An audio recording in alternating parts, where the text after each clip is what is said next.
जय हिंद साथियों। तो यहाँ पर हम आपके लिए पेपर कोड BSKG 172 भारतीय दर्शन के मूल सिद्धांत के कुछ इंपॉर्टेंट क्वेश्चंस लेकर आए हैं जो आपके दिसंबर एग्जाम के लिए इंपॉर्टेंट हैं। तो आप लोग इस वीडियो को पूरा एंड तक देखिएगा।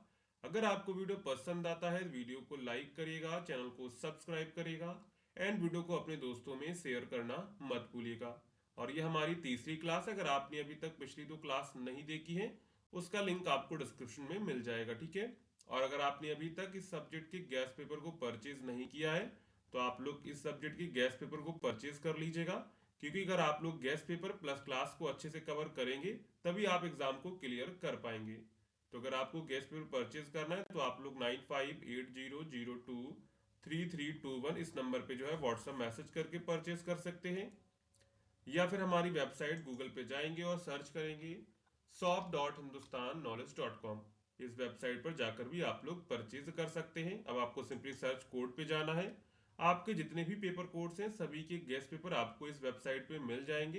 अब आपको सिंपली सर्च पे जाना है और यहाँ पे आपको अपना पेपर कोड टाइप करना है, जैसे BSKG 172। तो यहाँ पर आपको गेस्ट पेपर मिल जाएगा दिसंबर एग्जाम के लिए। यहाँ से आप लोग इसको परचेज कर सकते हैं। अगर आपको कोई प्रॉब्लम होती है तो आप इस नंबर पे जो है व्हाट्सएप मैसेज कर सकते हैं। अब वापस चलते हैं अपने प्रश्नों पर। तो यहाँ पर हमारा प्रश्न क्या है? हमारा प्रश्न है, शंकराचार्य एवं रामानुजाचार्य के अनुसार ईश्वर के स्वरूप का वर्णन कीजिए। यानी शंकराचार्य और रामानुजाचार्य जो हैं वो ईश्वर का स्वरूप कैसा मानते हैं उसके बारे में यहाँ पे चर्चा करेंगे।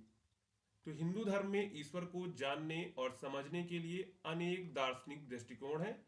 यानी अलग अलग जो दार्शनिक हैं उन्होंने अपने अलग अलग ईश्वर को लेकर मत दिए हैं। इनके प्रमुख हैं शंकराचार्य और रामानुजाचार्य। यानी सबसे प्रमुख कौन है? शंकराचार्य और रामानुजाचार्य।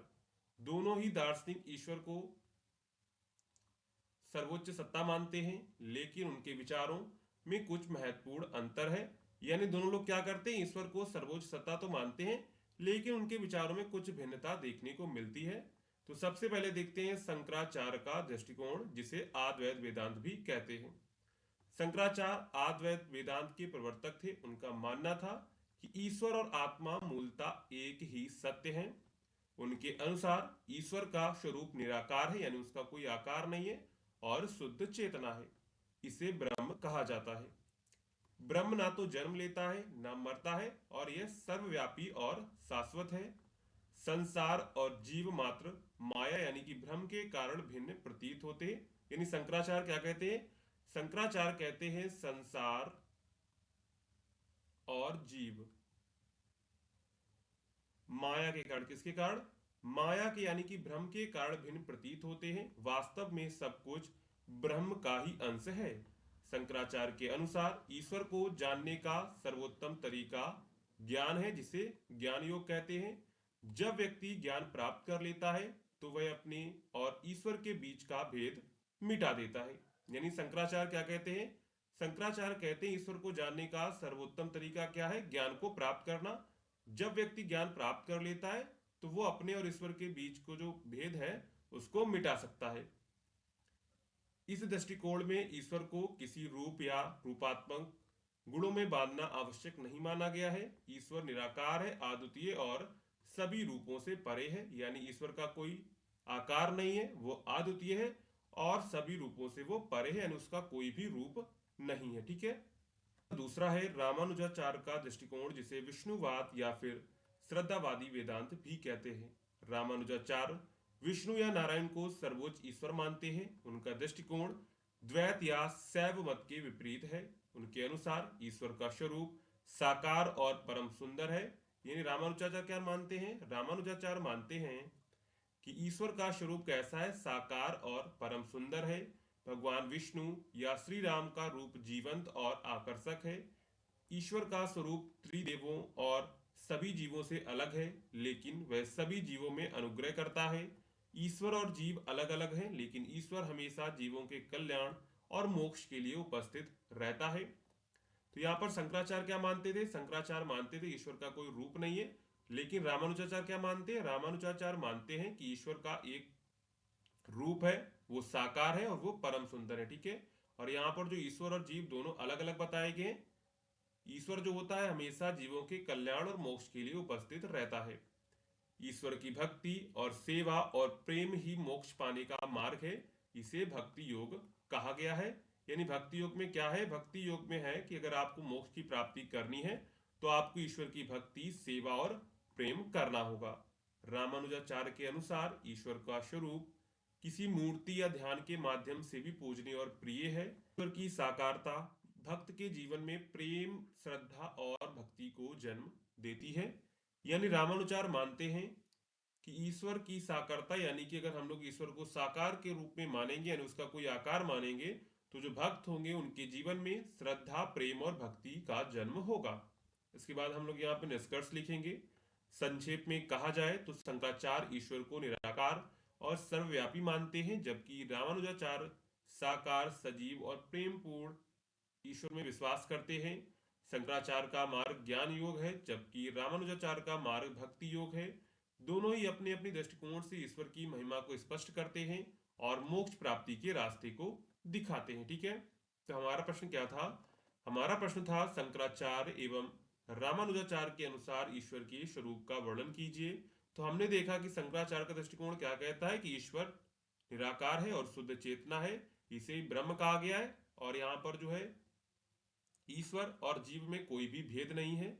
और दूसरा था हमारा रामानुजाचार्य का दृष्टिकोण, ये क्या कहता है? ये कहता है कि ईश्वर का स्वरूप साकार है और वो परम सुंदर है, और यहाँ पर जो ईश्वर और जीव हैं वो अलग अलग हैं। ठीक है, इसके बाद हमने यहाँ पे निष्कर्ष लिखा। अगर आपकी एग्जाम में प्रश्न आता है तो आपको ऐसे ही अपना उत्तर लिखना है। ठीक है, इसके बाद आपका अगला प्रश्न है, सांख्य एवं योग दर्शन के अनुसार कर्म, पुनर्जन्म और मोक्ष को स्पष्ट कीजिए।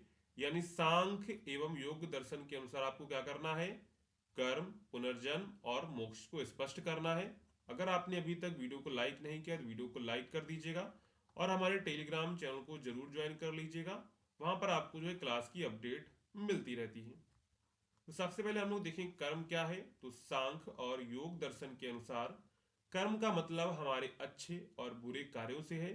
यह दर्शन मानता है कि हर क्रिया का फल हमें जरूर मिलता है। हमारे कर्म हमारे जीवन के अनुभवों और परिस्थितियों को तय करते हैं।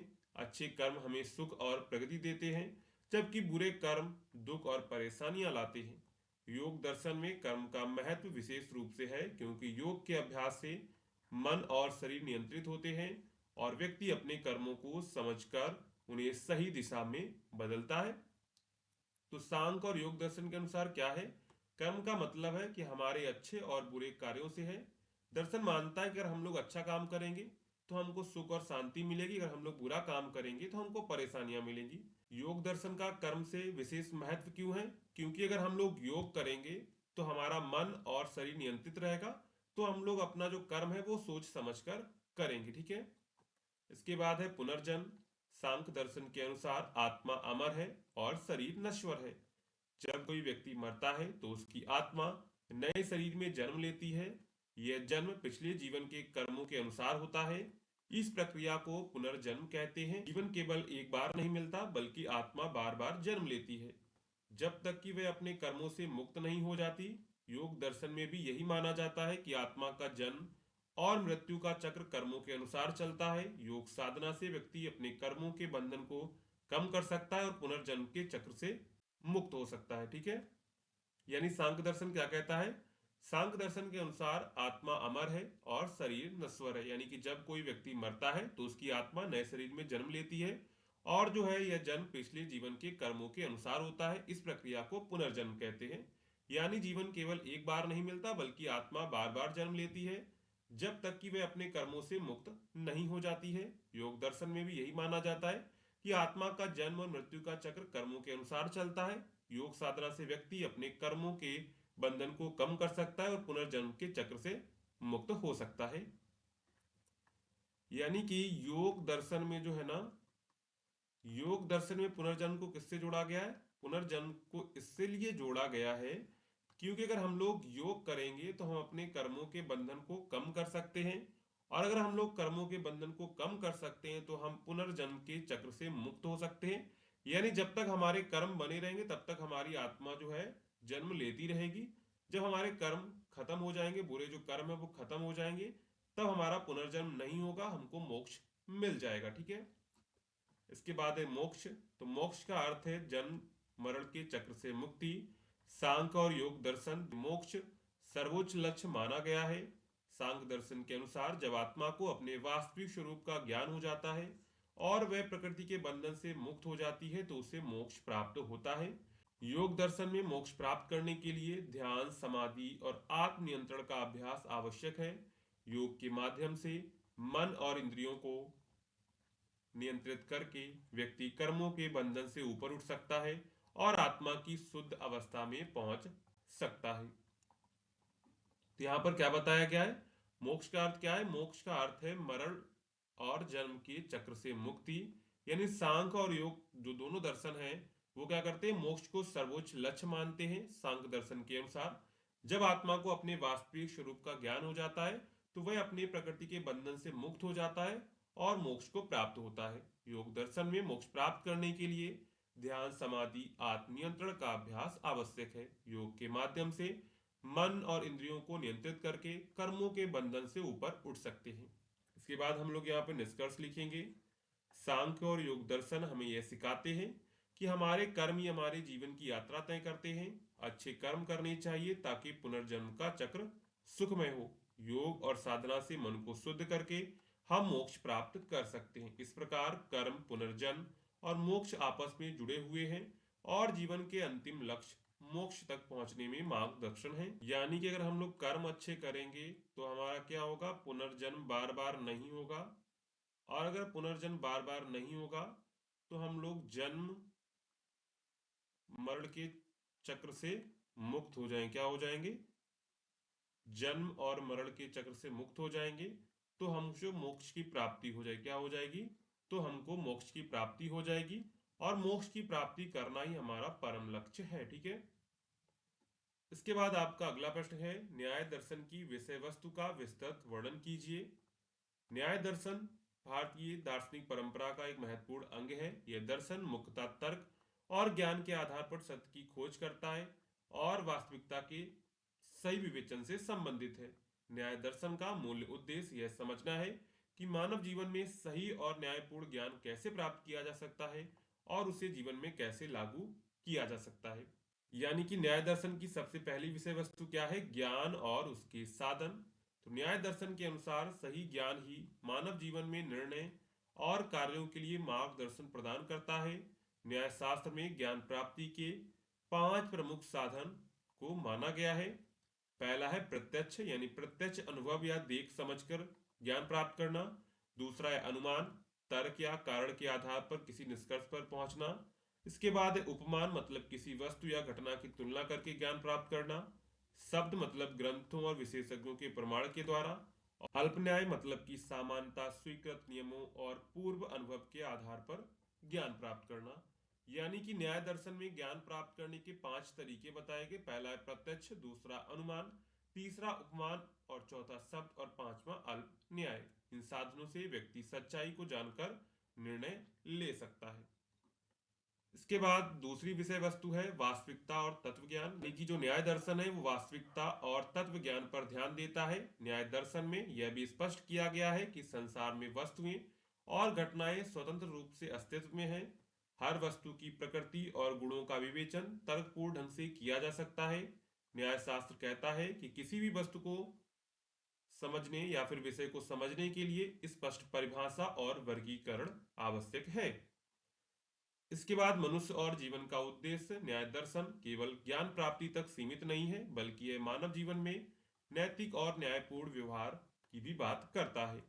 मानव का मुख्य उद्देश्य दुख से मुक्ति यानी मोक्ष और सुखद जीवन की प्राप्ति है। इस दृष्टिकोण से न्याय शास्त्र जीवन के प्रत्येक निर्णय और कार्य में न्याय, संतुलन और विवेक अपनाने की प्रेरणा देता है। अगला है आपका तर्क और विमर्श की भूमिका। तो न्याय दर्शन में तर्क का अत्यधिक महत्व है। किसी भी विषय का अध्ययन बिना तर्क के अधूरा माना जाता है। तर्क के माध्यम से व्यक्ति किसी विवाद का समाधान कर सकता है और सही ज्ञान को पहचान सकता है। तो यहाँ पर देखिए न्याय दर्शन में क्या क्या बात की गई। न्याय दर्शन में ज्ञान और उसके साधन की बात की गई है, वास्तविकता और तत्व ज्ञान की बात की गई है, जीवन और मनुष्य का उद्देश्य क्या है उसके बारे में चर्चा की गई है। तर्क और विमर्श की भूमिका जो है न्याय दर्शन में देखने को मिलती है। इसके बाद हम लोग यहाँ पे निष्कर्ष लिखेंगे। इस प्रकार न्याय दर्शन का विषय ज्ञान, तर्क, वास्तविकता, मानव जीवन और नैतिकता से जुड़ा है। इसका उद्देश्य केवल सैद्धांतिक ज्ञान नहीं बल्कि व्यवहार में न्यायपूर्ण निर्णय लेने की क्षमता विकसित करना है। न्याय दर्शन हमें सिखाता है कि सही ज्ञान, तर्क और विवेक के साथ ही मानव जीवन में न्याय, संतुलन और मोक्ष की प्राप्ति संभव है। ठीक है, तो यहाँ पर टोटल आपके कुछ हमने इंपॉर्टेंट क्वेश्चंस को डिस्कस किया हुआ जो आपके दिसंबर एग्जाम के लिए इंपॉर्टेंट हैं। अगर आपको ये क्लास पसंद आई हो तो वीडियो को लाइक करेगा, चैनल को सब्सक्राइब करेगा एंड हमारे टेलीग्राम ग्रुप को ज्वाइन करना मत भूलिएगा। उसका लिंक आपको जो है डिस्क्रिप्शन में मिल जाएगा। तो चलिए मिलते हैं नेक्स्ट क्लास में।